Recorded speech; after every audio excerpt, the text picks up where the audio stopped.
When I was with Microsoft, when we created Xbox, one of the first things that we did was to create the industry's first independent developer program.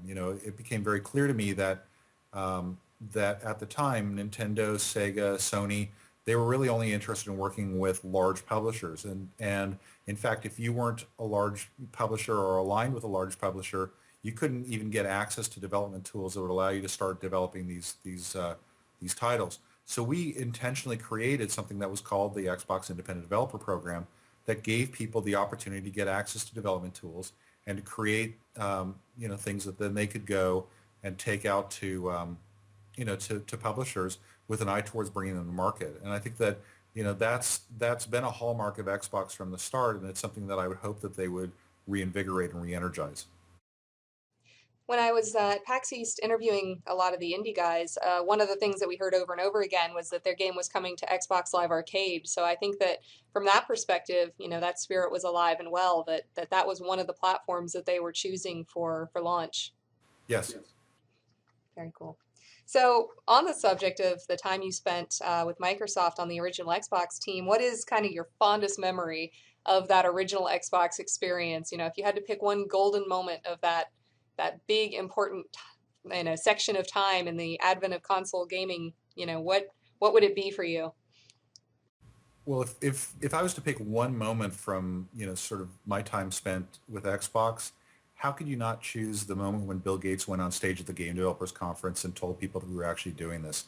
We've been working on it for probably about a year at that point in secrecy, not being able to really talk to anybody about what we were doing, and trying to build something that we thought was really, really cool. And for Bill to go out at the Game Developers Conference, and he'd never attended the Game Developers Conference before, to go on stage and tell people what we had planned, and then to hear afterwards how excited everybody else was about this idea, how they really liked the ideas that we'd come up with, and they couldn't wait to get their hands on it and start developing games for it. That clearly stands apart from anything else. That's awesome. It must have been just, standing out there listening to that must have been goosebumps inducing. I can't even imagine. It's really weird, after spending all that time working on something in secret, to go around and see people wearing Xbox caps or, carrying Xbox backpacks and talking about Xbox. For a little while, it was kind of strange. Like, wait, how do you know about that? Who told you? Yeah. Right. Where's the leak? Right. That's really cool. So looking at the upcoming console generation, what are you really excited about? Where are you excited to see the consoles take themselves after they've kind of evolved? I hope that this generation of consoles is the one where we finally break through and become even more mainstream, even more mass market than before. Because I think that the games industry has always, I think, to some extent, underestimated the appeal of games to people everywhere. I think that we sort of have this little club, and we're very concerned about not dumbing down the experience, and I'm very concerned about that as well. But I think that the more people that are avid gamers, the more that companies can invest in really awesome games, and the more that things, even subtle things like the way that games are perceived can change. I believe, for example, that a lot of the controversy about violence in games is that for a lot of people, there is this impression that games are still kind of this hobby that's mostly played by young children. The more that people, especially adults, begin playing games on a more pervasive scale and actually understand what games are like from personal experience rather than hearing about it or seeing it on television, the more likely it is that we'll see the end of those kinds of arguments. And I think to the point about, kind of gamer identification and it becoming more of a trend than it's ever been before, I look around me and I see friends that identify themselves as gamers, and I still, call myself a gamer. But I know so many people that would not self-apply the label gamer who play games. I've never seen that before. Usually it used to be I am a gamer, I play games, or I'm not a gamer and I don't play games. But now with the rise of mobile gaming and online games, it's everywhere. I mean, my parents sit down at night and play Words with Friends, but they would never say that they're gamers. It's just so pervasive now. It's funny that you say that. Shortly after leaving Microsoft, I ran a company that was producing a piece of hardware that allow you to access games through a network connection rather than actually going out to a store and buying them. And we had a lot of conversations with people about the notion of, people who play games but aren't gamers. Inevitably, I would have a conversation with somebody, whether it was an investment banker or PR person, and they would, we would get done and they would say, that's really great, but, I got to tell you, I'm not really a gamer, but I would play this. And I would say, well, so you're not a gamer. No, no, no. So you don't play solitaire on your PC? Well, yeah, I do that. You don't play Brick Breaker on your BlackBerry? Oh, yeah, yeah, I do play that. And so, you kind of go through it. And when you talk about specific games, people say, yes, I play that game. But, as you said, they don't say, well, I'm a gamer, because a gamer is somebody who lives the lifestyle, who is part of the club, who, goes to websites and checks out, what's coming and hangs out at retail stores and waits for new releases. And that's kind of the perception of this. As games become more pervasive at places like Dave and Buster's and on devices like iPhones and Android phones, it becomes more part of our life and it becomes more of a socially acceptable thing to do. Absolutely. In one of my former positions in a product team, we would actually have team meetings over at Dave and Buster's because it was a team building exercise. Everybody would go over there, have a couple drinks, talk about strategy for a few hours, and then before we, got too glassy eyed, we would go over and play some games and, have a good time digitally beating up on one another and just kind of bond as a team. And that's just, it's a great experience, and it's something that, nobody on that group, I don't think, not 50% of them would have said, yeah, I'm a gamer, but nobody didn't enjoy going out and playing together. So I think that it's just becoming more socially acceptable and more pervasive. And the more it happens, the easier it'll get. Yeah, for a long time, I was really concerned about that. I was really worried that, as kind of the mainstream took to gaming, that it would dumb down the experience and it would compromise the quality of the games that were being produced, that it would be created for the lowest common denominator.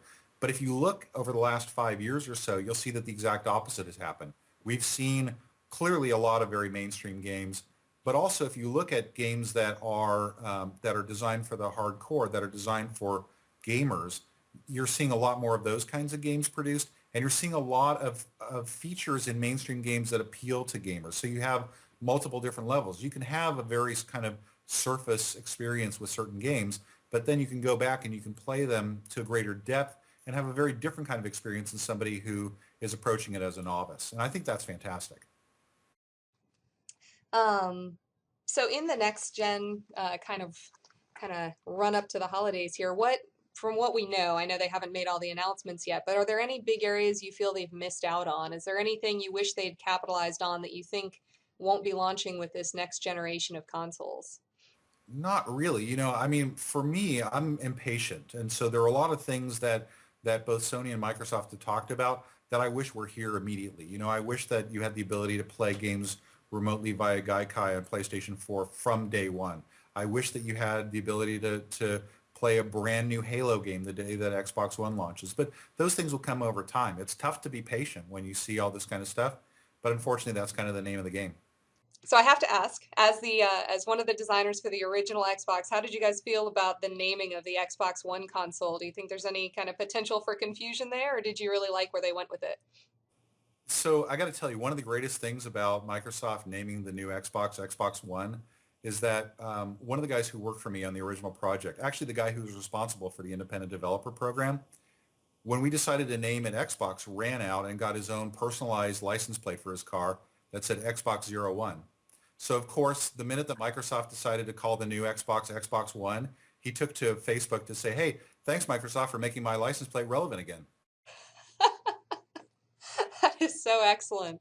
I mean, I've been on the naming end of products before, but nothing as big as, a big super secret console coming out of Microsoft. How long and arduous was that first decision-making process to call it the Xbox? Well, actually, coming up with the name Xbox was very, very quick. We came up with that name, yeah, because we actually started we started Xbox out of a division of Microsoft called DirectX. DirectX are the programming interfaces in Windows that you use to develop games. And so people started referring to our idea for a console as that DirectX box, that DirectX box, that Xbox. And so it sort of kind of stuck around. Well, when we got serious about making Xbox, we hired some really high-priced, very, very qualified naming marketing, companies to come up with an even better name than we were able to, because we were just, a bunch of silly engineers coming up with this little code name. And so We spent months working with them, answering questions like if Xbox was a car, what kind of car would it be? And, if Xbox was a tree, what kind of tree would it be? And they came back with a bunch of names that to me kind of actually sounded like car names. The Microsoft Altera, the Microsoft Alanta, and things like that kind of sounded good, but really didn't mean anything. So they call us up one day and they say, okay, listen, we've got it now. We tested this thing. Gamers love it. Everybody loves it. It tests really great. We compare it to Xbox and it's off the charts. Like, great. Tell us what the name of this thing is going to be. There. All right. Are you ready for it? It's the Microsoft 11X. We all look at each other and we go, yep, we got to go buy the Microsoft Xbox trademark now. Wow, that is excellent. Well, maybe when it gets to its 11th iteration, you guys can, recoup some of the money spent on the naming guys. Exactly. Perfect. Well, that's all I had for today. I really appreciate your time. Is there anything else you wanted to touch on or talk about while we have each other on the line? Um, well, we've been talking a little bit about Dave and Buster's. We've been talking a little bit about consoles. And, one of the things that I found interesting kind of now that I've become a bit more removed from the console wars is the fact that everybody's trying to figure out who's going to sort of win the next generation of consoles. And I think they're looking at it entirely wrong. I think that anybody who believes that, for example, Xbox is going to end up with, most of the market share and Sony's going to exit the console business, or PlayStation 4 is going to rule the world and Microsoft's going to put its tail between its legs and go do something else, is looking at it completely wrong. I think this is going to be a fantastic time for gamers because I think both consoles are going to be very successful. And I also think it's going to be a very, very long road. So, I know that Microsoft has some missteps with their announcement of Xbox One. I know that, Sony had a particularly great showing at E3. But when we look back on it, we're gonna probably laugh over what happened at this previous E3 because it's going to be a very, very long, long cycle. And I think that there are going to be a lot of decisions that people haven't even taken yet. They're going to decide how successful one console or another is going to be, and in fact, how successful the entire console business is going to be over the next several years. And I can't wait to see what happens. Yeah, it's a really exciting time to be part of the industry and to be watching what goes on. So, and thanks so much for taking the time to chat with me today. It was a really good conversation. My pleasure. Anytime. Absolutely.